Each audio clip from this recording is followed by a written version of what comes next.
Welcome to First at CES. You know, this is one of the most exciting times of the year. The type is all messed up. I guess we'll just wing it. Josh, what did you think of what was the biggest trend of CES? So we're just gonna wing it, I guess. You know, CES is an exciting time. There's a lot of. Excuse me. I'm sorry. I'm sorry. Okay.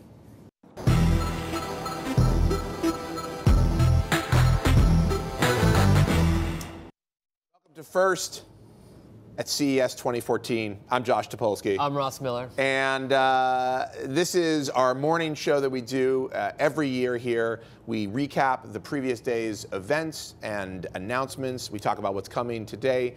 And yesterday was quite a day. It's very busy. It's quite a day. Same thing as every year. Obviously, this whole week is very CES, but the official day is today. So yesterday is where all the companies, dozens and dozens of press conferences happen. Yeah. All the announcements are made. So Yeah. the show floor, there's no surprises. Yeah, I mean, and Monday is historically, the previous day that we just went through is, you know, huge events, lots of announcements, lots of companies cheerleading their products and talking about their amazing innovations and all the new stuff that they're doing. Everything is beautiful and wonderful. Yeah, everything is innovative, and you've never before seen it. And you know, it actually is probably something that's best expressed through showing you a little bit of it. So take a look at this. Good afternoon, Las Vegas. Happy New Year. It's great to be here at CES 2014. You know, 2014 really is the year of the Internet of Things. Our theme for this year is with LG, all possible. This year is all about play. We know you want one device for everything, from work to play. Premium tablets for both work and play. We are not just about motion, but emotion. It's not just cutting-edge technology, but it's for serving a higher purpose, making lives better. This philosophy drives our innovations. I believe that something is innovation. Innovation. This innovative feature. A couple other innovations. Innovation. Our new 4K handicap. We have the Zenfone 5. LifeBand Touch Fitness Activity Monitor. How about a hand for our 9000 series top-loader, front-loaded laundry pairs? Tegra K1, the world's first 192 core processor. This is the world's lightest APS-C interchangeable lens camera. This could be the tiniest gadget Sony has ever made. We are calling them Pro devices. Feast your eyes on what I'm calling the reference standard for 4K. Say hello to the Asus Transformable Duet TD300. So many products to play with and so little time to play. That's true. Now, on to the main event, the all-important television category. This year at CES, you're going to hear about three other very important letters. UHD. Ultra HD. 4K. 4K entertainment. The curved shape. A curved design. Curved? The curve? How do you think it's going to impact how viewers experience your movies? Excuse me, I'm sorry. I'm sorry. Okay. It's live shows, folks.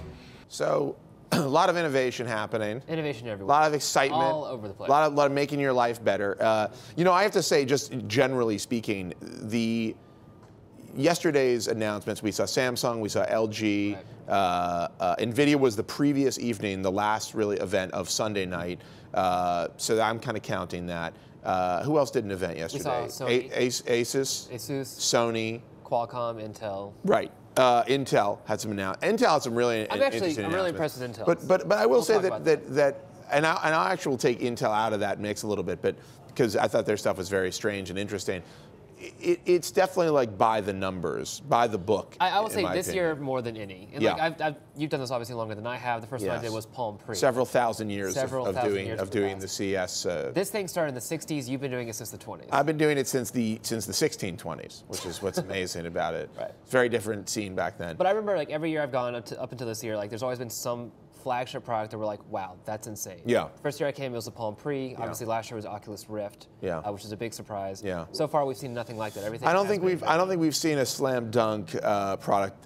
Frankly, I think the show this year and this is there is an ebb and flow. Last year we expected kind of a mellow show, and I think we got a lot of surprises. This year, I would say maybe our expectation of surprises is a little bit higher, and as a result, we may be a little bit more disappointed with what we see. I think that you can't have the same kind of show every year, and so we'll have to see. And but the other thing too, remember, like I think we felt somewhat similar to this time last year also, because the big announcements we saw were from the smaller companies that don't have the big press conferences. Right, that's right. And in fact, a lot of them didn't have press conferences at all. Right. And you just said that, didn't you? I just repeated what you said. At any rate, reinforcement. At any rate, but one of the big things at every CES is televisions. Right. People, I mean, the companies that come here, they have to talk about televisions. They need to talk about televisions. But we saw a ton of TV news yesterday. You know, in my opinion, the most exciting, if we're going to talk about exciting TV developments, I feel like LG doing a WebOS television is the big one. But that's a very sad standard for like the best, you know, innovation, because it's just a new interface to a smart TV, which is basically them trying to get rid of the set-top box, still claim input one, so to speak, before someone else does for them. Well, I think LG's doing some interesting things. First off, they're using a real platform. You know, they're not just grafting their stuff onto some weird proprietary build that they throw on one TV and then don't do it on the next. It's not like this random smart TV software. They're saying, hey, we have a platform, it's called WebOS. You can build apps for WebOS. It's built to work well with like HTML5 apps, which is how all of these companies are building their apps for TVs, or at least they will be for the LG TV. And it has a real thought behind the way you use it. So, you know, here's a look at it right here. I mean, I think, you know, that's kind of a big deal. The only problem is, and we discussed this on the Verge cast and I think some shows yesterday, you got to buy an LG TV. Right. It's not like they're distributing this out into the world for anybody to use on a television. I mean, I will say though, of course, if you want iOS, so you got to buy an iPhone. So that's not entirely unprecedented. Right. But do you have an LG TV?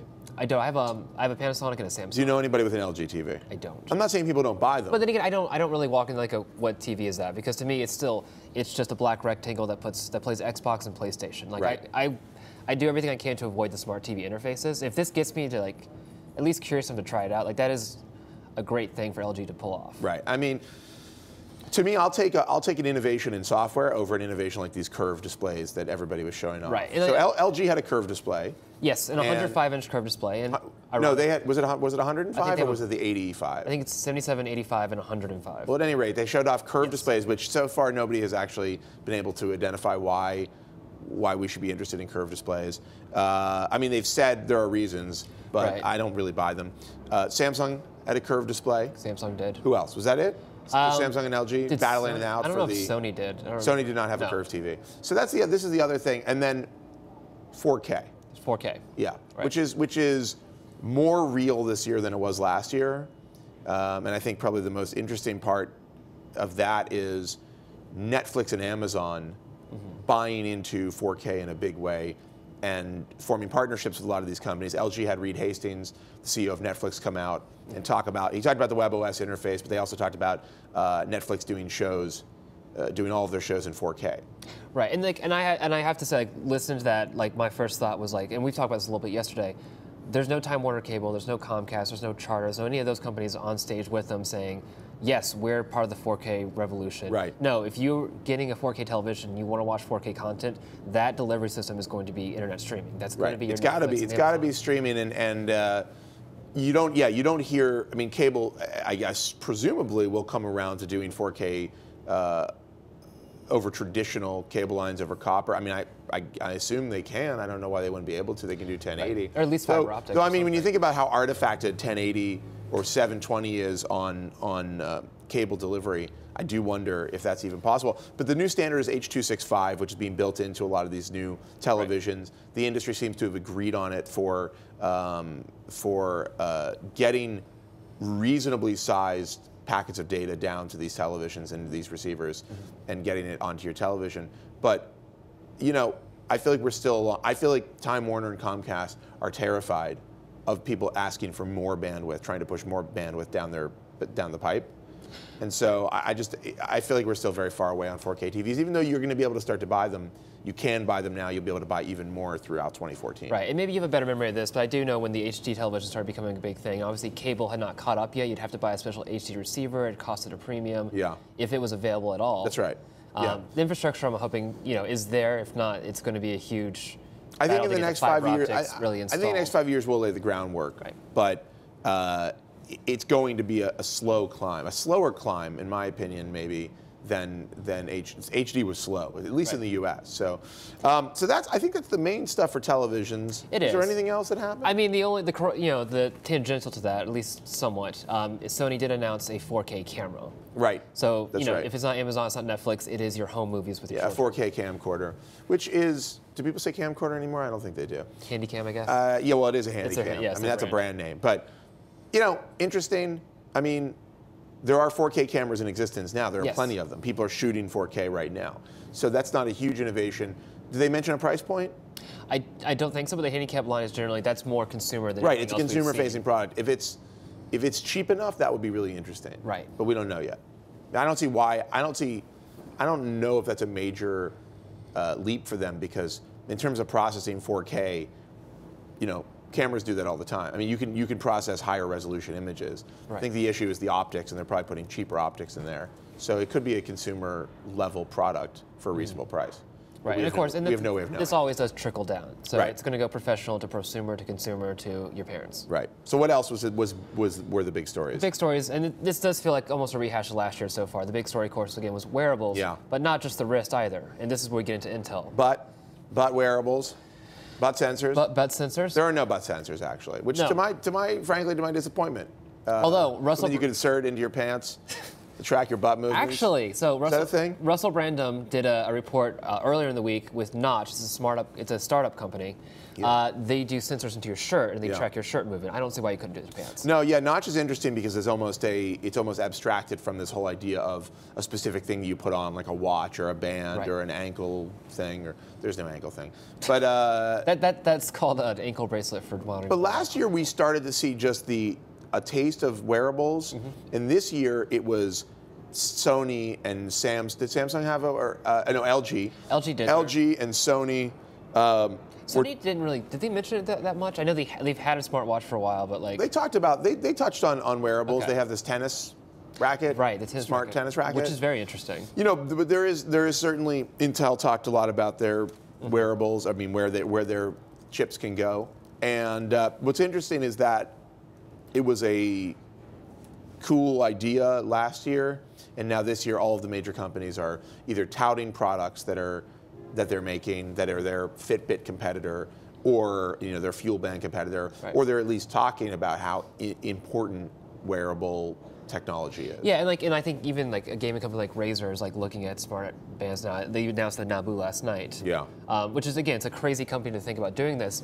And what feels kind of off the mark is that we're seeing it for it records your data or it gives you data. It doesn't really tackle the input thing yet. They need the biometrics. Right. And I remember when we went to CES Unveiled, Casey had found something that was very interesting like that.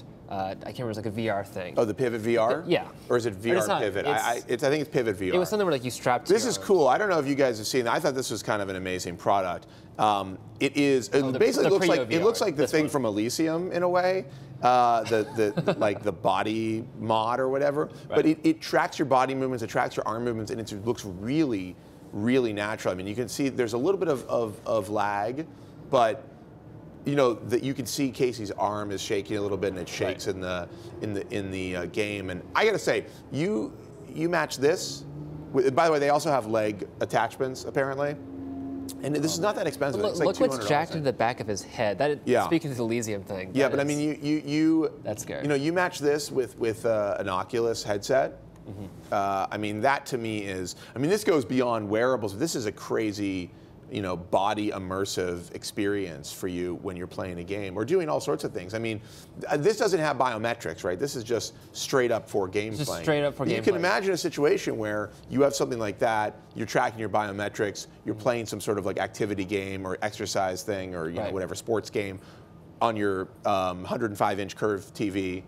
you know. And not to hark back to like something I remember Valve saying 6 months ago when they looked into biometrics, and obviously that's a company that just thinks about random stuff all the time. Yeah. But the idea, like, if we check your pulse and if you start getting more scared in a game, we can actually make the game affect that. Right. No, I mean that's a really cool and exciting idea. I mean, even playing Dead Rising on the Xbox One.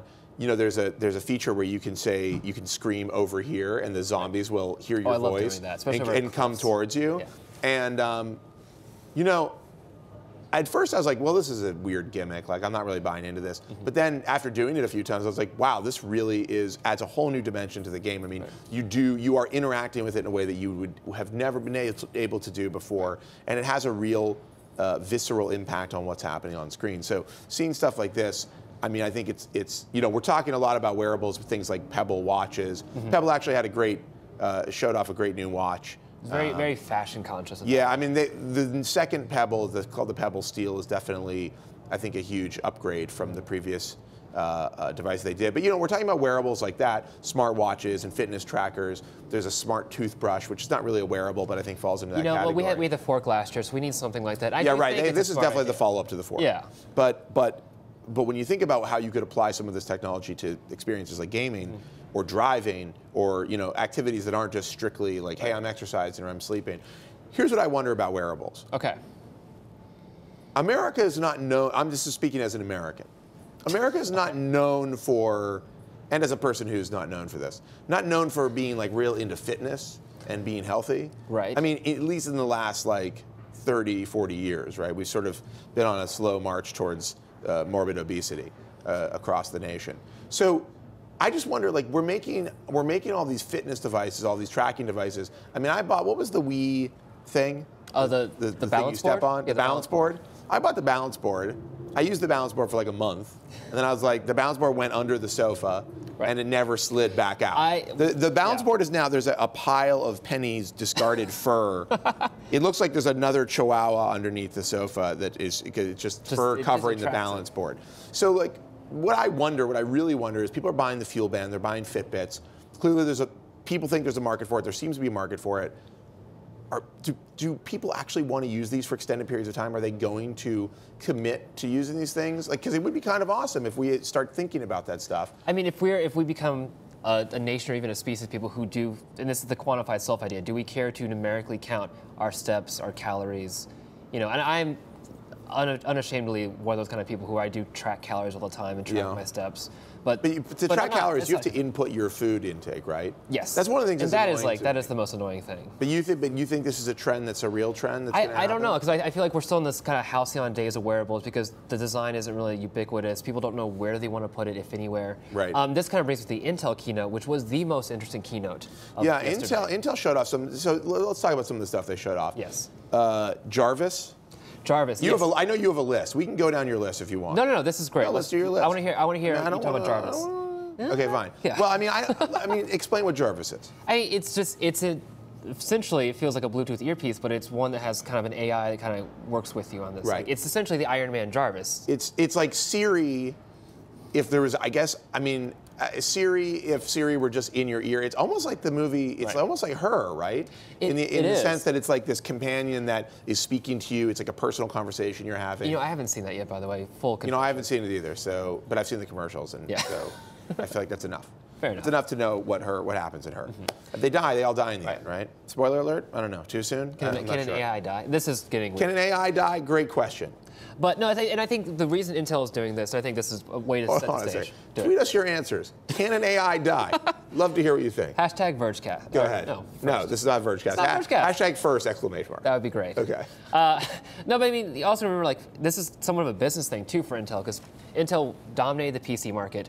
They screwed the pooch on mobile, and that's become a big thing. Yeah. This is Intel getting ahead, saying, we know wearables will be a thing. We don't know what it looks like. Yeah. But we're going to set the ideas, and then if you want it, look, we know how to do it. So just please use us. Well, I think this is interesting. You know, you see Google saying, hey, Google Glass, you're going to wear this thing on your head. You're going to get information in the corner of your vision. You know, you've got Apple's take thus far is, hey, you're going to have this personal assistant on your phone. She's going to give you all this information. Google is also doing Google Now, so it's a little bit of that. You've seen some of these devices, the watches, where they're trying to say, like, don't be looking at your phone. We're going to find better ways to give you certain types of information. This is an interesting take on it where there's no screen. There's no interface beyond the conversation you're having. I mean, obviously there is a verbal interface. So I think it's an interesting take. I just love the idea, though, that I will be having a conversation. We talk about distraction. Right. If you've ever tried to listen to two people talking at the same time, it's basically impossible. So I love the idea that we'll be having a conversation and Jarvis is going to be updating me on some very important information, and it's like we'll be completely chaotic. Or even more compelling. They didn't talk about this, but I feel like what they're expressing even more compelling is auto translation, and this is something where like Jarvis could actually translate who we're talking to. Yeah. Listen. Well, that would be amazing. I mean, we've seen Google try things like that, but it's always if this device had the ability to pick up audio that well and could, in real time, process it and deliver the translation, I mean, that would change. That could change like how we watch movies, for instance. Right. You know, instead of watching films, it would change how we learn languages. Instead of watching films with subtitles, you may just be hearing the dialogue read back. Of course, I guess that's like dubbing, so what am I talking about? That doesn't make any sense. Maybe Jarvis is a better dubbing But voice, dubbing is whack, okay? I mean, it looks horrible, and it sounds horrible. This would be a totally different thing. And this is the thing about Intel, like, it wasn't a consumer-focused event as much. They had a couple things, but it was more... It was like vision. Aspirational, get dreaming, and most of the things we saw were, this is the next phone you're probably going to buy in 6 months, this is the next tablet you might get. So it wasn't as interesting because these are very familiar, ubiquitous products. Right. The exception being, and this is where we're getting into the transportation stuff, and you did a lot of this stuff too. It's automotive. Yeah. It's Wait, hold on. Before we do automotive, what else did Intel announce, or what did they talk about? The one big gadget thing they did, and this is what we heard rumored, was they're an initiative to put Windows and Android on devices. This is a thing. This was another thing that happened yesterday. Asus did this. Android and Windows. They're like, you can have an Android tablet and a Windows tablet and a Windows laptop. Right. And an Android laptop. I guess, if that's a thing that you want, which I don't know why you would. Right. And Intel is pushing for this as well. This to me feels like the touchscreen laptop movement, the convertible, like, hey, it flips into a tablet and now it's a laptop. Like, I don't really believe that that's how people want to use these devices. I think if you had the right size screen, which is a smaller screen, and a great dock for it, you can have a tablet experience that becomes a slightly more laptop-like tablet experience. And I think you can have a more simplified laptop. But I'm not sure that people necessarily want a device that's trying to do both things. And I think that when you try to do, I think that in a way, Microsoft has shown there are real problems with this. And when you try to do both things, it becomes, you compromise. It does feel like a lot of these were like like the Windows 8 form factors that just did not sell. Right, they're like, we'll we just got throw this. Android on. We have this 13-inch, this 12-inch form factor laying around. Like, why don't we put Android on, and then maybe we can sell some of these things. Right. Which is, maybe we're being cynical, but I do feel that again, it's like, is there a market for this product? How do you create a market for it? I mean, my experience is I like a smaller tablet and a small laptop, and they do very different things. So, anyhow, so the other big story of the show. Yes. Transportation. That's where you were going. That's where I'm going to. Because that one is somewhat aspirational, but it also feels a little more actualized. We're about to get in this field where, like, self-driving cars is a big thing. Those are trying to get approved really fast. You did the Toyota iRoad, which I'm fascinated by. I took this iRoad device, and we've got a story up on the site in an amazing video. The iRoad is a three-wheeled. They say two-passenger, that it's really like one regular-sized human and a kid or something. You're not a regular-sized human. Or what Toyota said, which was two Homo sapiens from Japan. That is the most politically correct. Very politically correct. But this thing is actually really cool. What it is they're meant for car sharing programs. Essentially, how we have city bikes in New York that you can grab, take somewhere, and then drop off. They're going to start doing these in Asia and Europe. It's a three-wheeled leaning vehicle. It can go about 30 miles an hour top speed. Wow. And I think 50 kilometers is the range. So it really is just an inner city commuting, or from a short trip from the suburbs to the city. But it is so much fun to drive. It's a lot of, and I'm a big guy, like I fit in okay. It's a ton of fun to drive. And when you think about, if you can imagine a city where, let's just say half the cars are replaced, the people who are commuting around the city, half the cars are replaced with devices like this. I mean, and it's also all electric, obviously. Well, not obviously. Obviously not obviously. That's another interesting development too, because Toyota fuel cells as well. Yeah. Like that's going to be a big deal. Toyota had a fuel cell announcement, I believe, yesterday. Yes. And there's clearly, look, automotive is changing. I think Tesla has has really reignited the imagination for what can happen in cars. And Google with the self-driving car. Audi last night showed off a self-driving car that is, they had stuff last year they showed us. It's apparently even more advanced this year. Right. But there are, transportation is getting really interesting. People are taking it seriously. And it's not just, hey, we put a bigger, more interesting stereo or GPS unit in the car. It's, we've changed the way you're thinking about driving. I mean, Audi's idea is that you'll be in traffic and the car will switch into some mode where it drives for you, so you can read a book or take a phone call or do whatever. Or even like take a step back. This one we know is going to have the 2015 Corvette. Yeah. Their display is basically Gran Turismo, which made me a little actually. They kind of gamify. That makes me a little nervous. People who are like feeling this is Gran Turismo. Yeah, I mean, people will definitely abuse it. Yeah. But or they'll start playing Gran Turismo. That's way more boring. That's problems with humans, really, not problems with what Chevy's doing. But we have this Audi. Right. Do we have a clip of this? We do. So also to set the stage first, last year Chris did the self-driving car with the Audi, but it was only in a parking lot. Chris Ziegler went to do an Audi demo, and he got in a car and it parked itself. Yeah, which is like, okay, that is very, very like fascinating. Like we were all amazed by it. Yeah. This year, obviously, they want to show off a little more, so Chris got to do a few extra things with it this year. Yeah. We should show this. So here's Chris test riding the newest version of Audi's self-driving vehicle.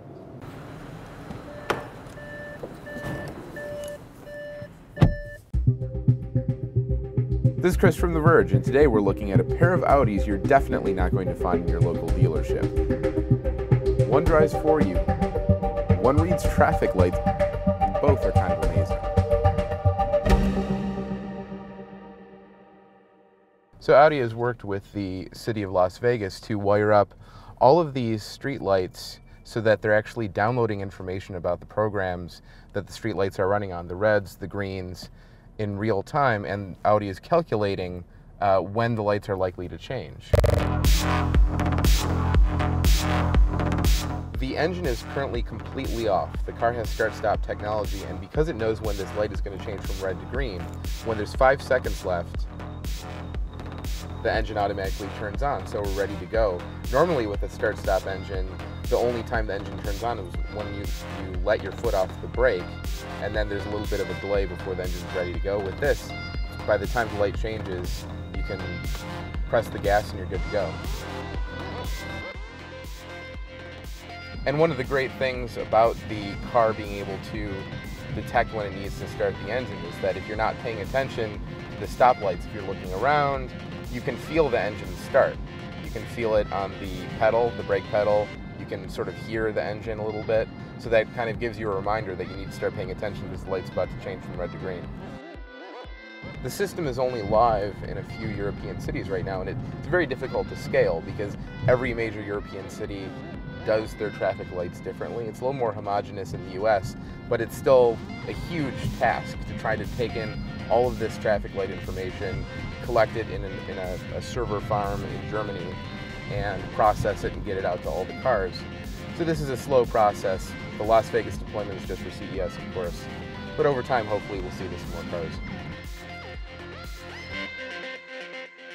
Later, we took to the highway to see what happens when you fall asleep while your self-driving car is slogging along in a traffic jam. Okay, here we go. Please watch the traffic around me because this is pretty scary.